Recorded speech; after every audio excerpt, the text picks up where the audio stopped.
Hi there guys, got another video here for you today on the Benjamin Akela, and what we're going to be doing is just talking about some of the results we got when we fitted the reg and some of the accuracy results that we got when we went down the range on the Saturday. So first we're going to talk about the effects of fitting a reg and then we'll move on to the barrel.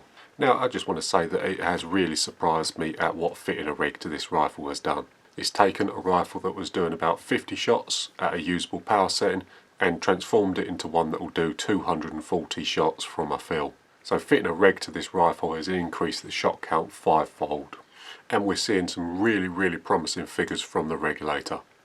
So here's the graph. You'll see the number of shots at the bottom.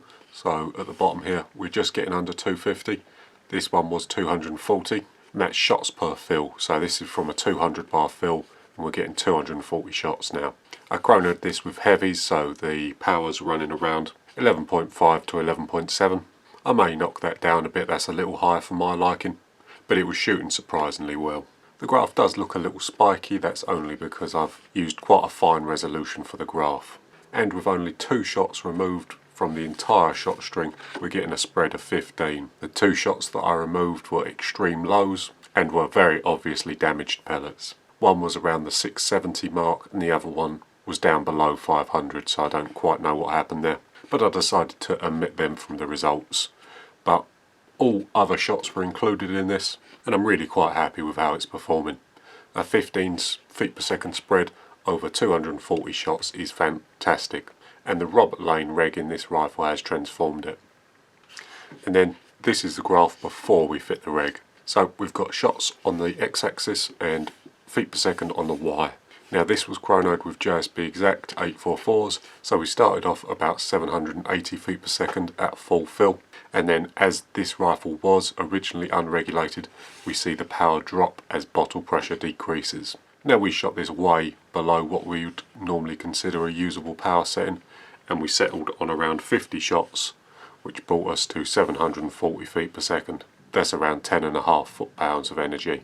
But going from 50 to 240 is amazing, and I am really quite surprised at how well this rifle is now performing with a regulator in it. There is more work to be done. We are going to be fitting an SSG to this rifle, which is a spring stop guide. I'll be explaining about how that works when we actually make it, but in effect that should eliminate any remaining hammer bounce and get us even more efficient. But I'll talk more about that when we actually make it. The only possible thing you could grumble about when fitting a regulator is that you lose the ability to check how much pressure is in the cylinder. Since the regulator is right in front of the pressure gauge, this gauge no longer reads bottle pressure or cylinder pressure and now only reads regulator pressure.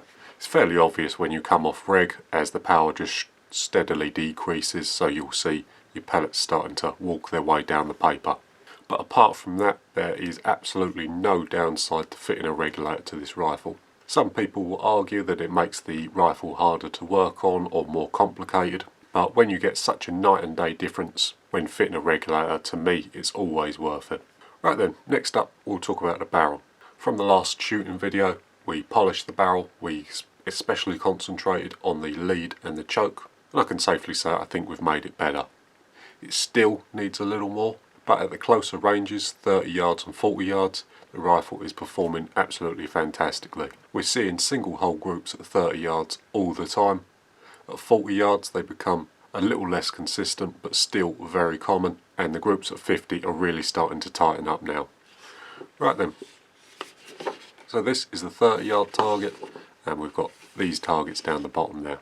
So very few flyers, one in here and one in this one. But the rest all pellets touching, and we're getting consistent one hole groups. I didn't spend too much time at 30 yards to be honest, as the rifle is performing absolutely fantastically at 30. Probably if I spent a little more time and got the rifle zeroed in at 30, I could achieve even better. But for me, the real interest comes in at 40 and 50 yards. And then this is the target at 40 yards. You'll have to excuse the splatter. This target was held on by magnets onto a metal plate. The pellets were ricocheting back through the target, unfortunately. But even so, we're getting consistent 5p piece size groups at 40 yards.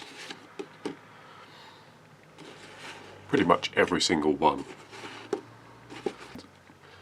Like all my groups, these are all 5 shots. So the rifle's really starting to perform well at 40 yards. And then finally, and most interestingly, the 50 yards. So we started off with heavies on this side, and whilst the groups were slightly better than last week, they wasn't producing the consistent tight groups that I was hoping for. So I fully pellet tested the rifle again, and since we've polished the barrel, heavies are no longer its favourite pellet. The RSs, which are on this side, JSB RSs, are outperforming the heavies now, and we're starting to see 5p piece groups appearing fairly regularly.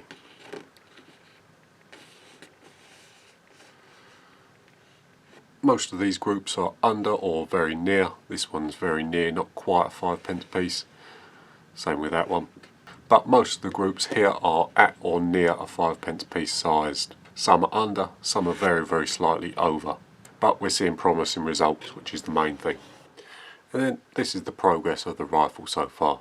So this is the first target, the second target and the third target that we've shot.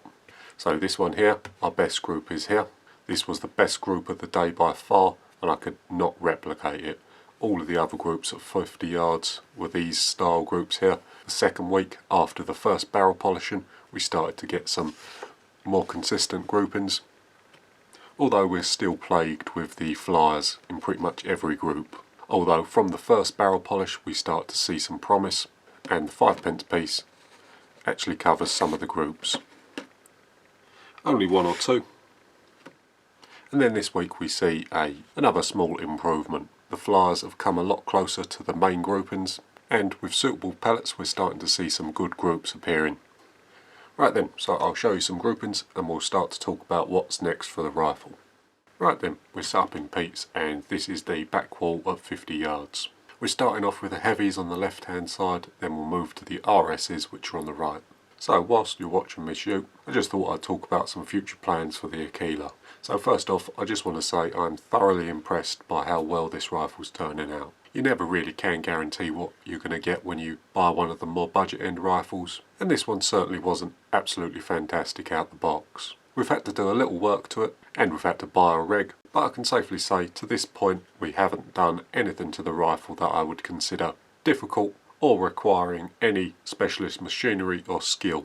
If you've got a bit of patience and maybe a Dremel or a hand drill, you can do exactly what we've done to this rifle. I know I used the mill to drill out the transfer port and mill the little slot in the threads for the regulator to breathe, but I could have just as easily done that with a cutting disc on the Dremel to cut a little groove in the threads and a cordless hand drill to drill the transfer port out. Apart from that, it's just been a general clean-up, deburr and polish up of the moving and working parts, and cutting the hammer spring down. Cutting the hammer spring down is probably one of the more complicated parts, but even that, if you take your time and just keep patient, it really isn't that hard. Probably if it's your first time you might want to go out and just buy a pack of cheap springs, practice cutting the ends off and flattening the bottom off, and after 1 or 2 you'll probably get the hang of it. But next it will be more work on the barrel. I'm going to give it a little more polishing, and I'll try and show that on camera and get some video footage for you, and then it'll be making an SSG. The only other thing I'm dying to do is give the stock an oil. I was extremely lucky with my stock and it is a fantastic piece of walnut.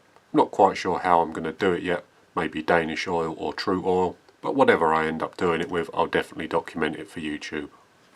Right then guys, that's going to about do it for this one. I know the channel's been a bit Akela heavy at the moment, and I understand that some of you may not be interested in it, but I have got other videos on the Leshy 2 and the M3 coming. We're probably going to take the Leshy 2 apart next. I've got a couple of things I want to make for it, and it'll be easier if it's all in bits. On the M3 as well, I have made an eccentric barrel weight for it, so I'm going to be trying that in the coming weeks. So I'm going to make some videos on what it does and doesn't do. It might do nothing, it might improve the groups. We just don't know yet. There's been a lot of buzz around it for FAC, but whether it will actually make a difference on sub 12 is yet to be seen. Apart from that guys, I'm really liking the Akela at the moment. With just a reg and a little bit of work, it is turning into an absolutely fantastic little rifle. It's fun to shoot, nice to look at, and even feels really quite nice in the shoulder. So it's really growing on me. But anyway guys, that's going to about do it for this one. So thanks for watching, and I'll see you in the next one.